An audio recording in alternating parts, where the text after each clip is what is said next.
ಆಚಿ chilli powder ಸಖತ್ ಖಾರ ಬಣ್ಣ ಮತ್ತು ರುಚಿ ಆಚಿ ಚಿಲ್ಲಿ ಪೌಡರ್. ನಿನ್ನೆಯಷ್ಟೇ ಕೇರಳದ ಸಂಸದ ಎ ರಹೀಂ ಅವರು ಸ್ಥಳಕ್ಕೆ ಭೇಟಿ ಕೊಟ್ಟಿದ್ದರು. ಇವತ್ತು ಕೇರಳ ಸರ್ಕಾರದ ಮಾಜಿ ಸಚಿವ ಶಾಸಕ ಜಲೀಲ್ ಸ್ಥಳಕ್ಕೆ ಭೇಟಿಯಂತೆ. ಕೇರಳದ ನಾಯಕರು ಕರ್ನಾಟಕಕ್ಕೆ ಬಂದು ಟೀಕೆ ಮಾಡೋದನ್ನು ಸಹಿಸ್ಕೋಬೇಕಾ?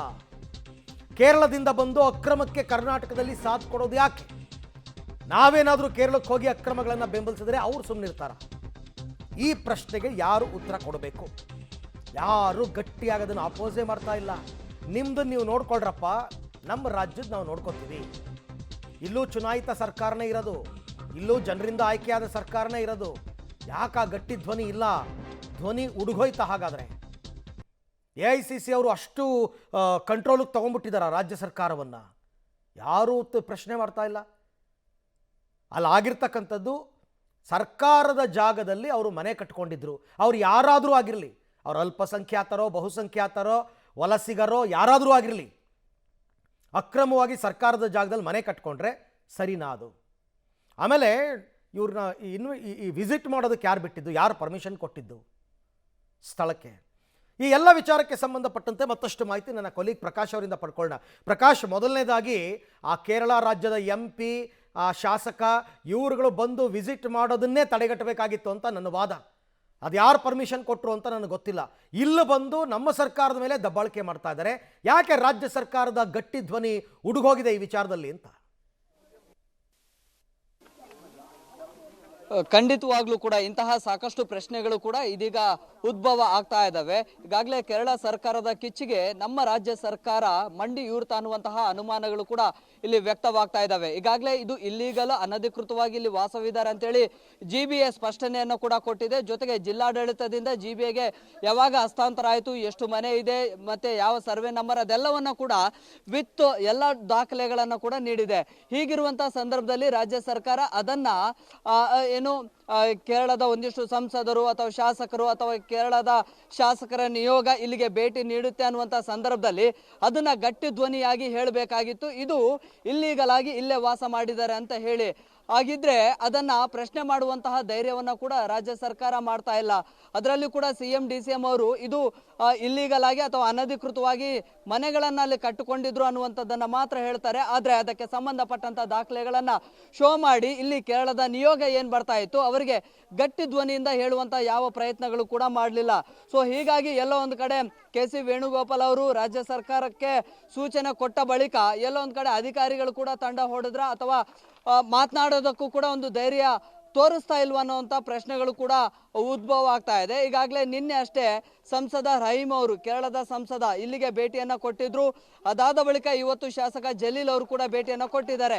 ಅಂದ್ರೆ ನಿಮ್ಗೆ ಹಾಗೆ ಸಂಪರ್ಕದಲ್ಲಿ ಪ್ರಕಾಶ್, ನಿಮ್ ಜೊತೆ ಮತ್ತೆ ಮಾತನಾಡ್ತೀನಿ. ಒಟ್ಟಾರೆ ರಾಜ್ಯ ಸರ್ಕಾರ ಮಂಡಿ ಊರಿದೆ ಕೇರಳ ಸರ್ಕಾರದ ಮುಂದೆ ಅಂತ ಅನಿಸ್ತಾ ಇದೆ. ಇದು ಮೊದಲನೇ ಇನ್ಸಿಡೆಂಟ್ ಅಲ್ಲ. ನಾನು ನಿಮಗೆ ಬೇಕಾದರೆ ರೀಕಾಲ್ ಮಾಡಿ ಹೇಳ್ತೀನಿ ಏನು ನಡೀತು ಅಂತ ಅಂದ್ಬಿಟ್ಟು. ಅವತ್ತು ಸಂಸದೆ ಪ್ರಿಯಾಂಕಾ ಗಾಂಧಿ, ಇವತ್ತು KC ವೇಣುಗೋಪಾಲ್. ಕೇರಳ ರಾಜಕಾರಣಕ್ಕೆ ಪದೇ ಪದೇ ಕರ್ನಾಟಕ ಕಾಂಗ್ರೆಸ್ ಸರ್ಕಾರ ಬಳಕೆ ಆಗ್ತಾ ಇದೆ. ಅವತ್ತು ಮಾನವೀಯತೆ ಕಾರ್ಡ್ ಪ್ಲೇ ಮಾಡಿ ಕರ್ನಾಟಕ ಸರ್ಕಾರದಿಂದ ಸಹಾಯ. ವಯನಾಡಲ್ಲಿ ಪ್ರವಾಹ ಬಂದಿತ್ತಲ್ಲ, ಮನೆ ನಿರ್ಮಾಣಕ್ಕೆ ಇಲ್ಲಿಂದ ಹಣ ಕೊಟ್ಟಿದ್ರು. ಕೇರಳದಲ್ಲಿ ಆನೆ ದಾಳಿಯಿಂದ ಮೃತಪಟ್ಟರೆ ಕರ್ನಾಟಕ ಸರ್ಕಾರ ಪರಿಹಾರ ಕೊಟ್ಟಿತ್ತು. ಈಗ ಕರ್ನಾಟಕದಲ್ಲಿ ಅಕ್ರಮ ವಾಸಿಗಳ ಸಹಾಯಕ್ಕೆ ವೇಣುಗೋಪಾಲ್ ಆರ್ಡರ್ ಅಂತೆ. AICC ಪ್ರಧಾನ ಕಾರ್ಯದರ್ಶಿ ವೇಣುಗೋಪಾಲ್ ಕೇರಳ ಲಾಬಿಗೆ ಮುಂದಾದ್ರ? CM DCM ಇಬ್ಬರೂ ಒಪ್ಪಿಕೊಳ್ಳುವಂತೆ ಒತ್ತಡ ಹೇರಿದ್ರ KC ವೇಣುಗೋಪಾಲ್ ಅಂತಕ್ಕಂಥ ಪ್ರಶ್ನೆ. ಚುನಾವಣೆಗಾಗಿ ಕೇರಳದಲ್ಲಿ ರಾಜಕೀಯ ಕೆಸರೆರಚಾಟ ನಡೀತಾ ಇದೆ. ಕರ್ನಾಟಕಕ್ಕೆ ಈಗ ಧರ್ಮ ಸಂಕಟ. ಹೋಗ್ಲಿ, ಕಾಂಗ್ರೆಸ್ನವರೇ ಏನಾದರೂ ಲಾಬಿ ಮಾಡಿದರೆ ಅದೊಂಥರ. ಲೆಫ್ಟಿಸ್ಟಲ್ಲಿ ಅಧಿಕಾರದಲ್ಲಿ ಇರೋದು ಅವರು ಬಂದು ಕ್ವಶನ್ ಮಾಡ್ತಾ ಇದ್ದಾರೆ. ಬಾಯಿ ಮುಚ್ಕೊಂಡಿರಿ ನೀವು ಅಂತ ಹೇಳಬೇಕು ಇವ್ರಿಗೆ. ನಮಗೆ ಗೊತ್ತು, ನಾವೇನು ಮಾಡಬೇಕು ಅಂತ ಮಾಡ್ತೀವಿ. ಮುಖ್ಯಮಂತ್ರಿಗಳು ಹೇಳ್ತಾರೆ, ಅವರಿಗೆ ಬೇರೆ ಕಡೆ ನಾವು ಅವಕಾಶ ಮಾಡಿಕೊಡ್ತೀವಿ. ಮಾಡಿಕೊಡ್ಬಾರ್ದು. ಈ ಬಗ್ಗೆ ಮತ್ತಷ್ಟು ಮಾಹಿತಿ ನನ್ನ ಕೊಲೀಗ್ ಪ್ರಕಾಶ್ ಅವರಿಂದ ಪಡ್ಕೊಳ್ಳೋಣ. ಪ್ರಕಾಶ್, ನಾ ಹೇಳ್ತಾ ಇದ್ದೆ, ಇದು ಮೊದಲನೇ ಪ್ರಕರಣ ಅಲ್ಲ ಕೇರಳದವ್ರ ನಮ್ಮ ಮೇಲೆ ದಬ್ಬಾಳಿಕೆ ಮಾಡ್ತಾ ಇರ್ತಕ್ಕಂಥದ್ದು. ಯಾಕೆ ರಾಜ್ಯ ಕಾಂಗ್ರೆಸ್ನವ್ರಿಗೆ ಕೇರಳದವರ ಮೇಲೆ ಒಲವ ಅಥವಾ ಒತ್ತಡಕ್ಕೆ ಮಣಿದಿದ್ದಾರಾ ಇವರು ಅಂತ? ಖಂಡಿತವಾಗ್ಲೂ ಕೂಡ ಸರ್ಕಾರದ ಮಟ್ಟದಲ್ಲಿ ಹಾಗೆ ಅನಿಸ್ತಾ ಇದೆ. ಆದ್ರೆ ಅಧಿಕಾರಿಗಳ ಮಟ್ಟದಲ್ಲಿ ಯಾವುದು ಇಲ್ಲಿಗಲ್ ಆಗಿದೆ, ಯಾವುದು ಅನಧಿಕೃತ ಅನ್ನುವಂಥದ್ದು ಸಾಬೀತಾಯಿತು. ಸೊ ಅಂತಹ ಜಾಗಗಳನ್ನು ತನ್ನ ವಶಕ್ಕೆ ಪಡೆಯುವಂಥ ಪ್ರಾಮಾಣಿಕ ಪ್ರಯತ್ನವನ್ನು ಅಧಿಕಾರಿಗಳು ಮಾಡಿದ್ರು. ಸೊ ಅವರೆಲ್ಲರೂ ಕೂಡ ದಾಖಲೆಗಳನ್ನು ಪಡೆದುಕೊಂಡೇ ಇಲ್ಲಿಗೆ ಬಂದಿದ್ರು, ಡೆಮೊಲೇಷನ್ ಅನ್ನ ಮಾಡಿದ್ರು ಅನ್ನುವಂಥದ್ದು GBAನ ಸ್ಪಷ್ಟನೆ.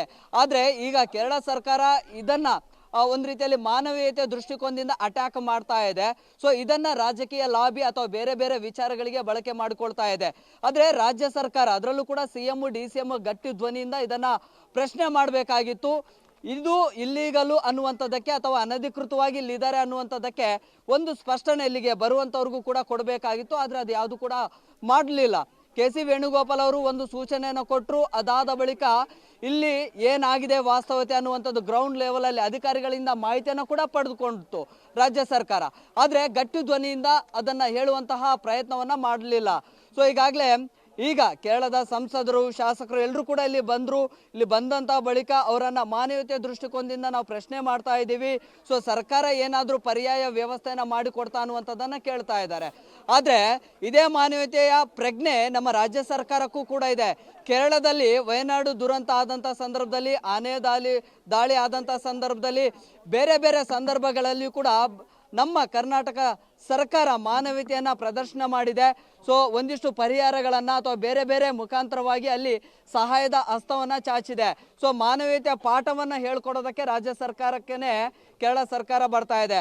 ಒಂದಂತೂ ಸ್ಪಷ್ಟ, ಒಂದೊಮ್ಮೆ ಏನಾದರೂ ರಾಜ್ಯ ಸರ್ಕಾರದ ನಿಲುವುಗಳು ಮತ್ತು ರಾಜ್ಯ ಸರ್ಕಾರದ್ದು ತೆರವು ಕಾರ್ಯಾಚರಣೆಯನ್ನು ಮಾಡಿದ್ರಲ್ಲ, ಅದೆಲ್ಲವೂ ಕೂಡ ಕ್ಲಿಯರ್ ಆಗಿತ್ತು ಅಂತ ಹೇಳಿದರೆ, ಕೇರಳದ ನಿಯೋಗ ಇಲ್ಲಿಗೆ ಬಂದ ಬಳಿಕ ಆದರೂ ಒಂದು ಸ್ಪಷ್ಟನೆ, ಒಂದು ಗಟ್ಟಿ ಧ್ವನಿಯಿಂದ ಹೇಳಬೇಕಾಗಿತ್ತು.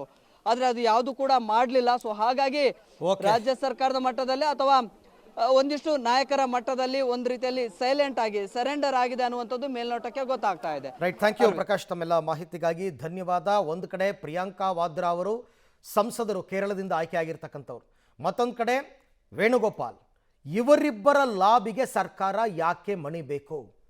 ಹಾಗಾದರೆ AICC ಹೇಳ್ದಂಗೆ ರಾಜ್ಯ ಸರ್ಕಾರ ನಡಿಬೇಕಾ?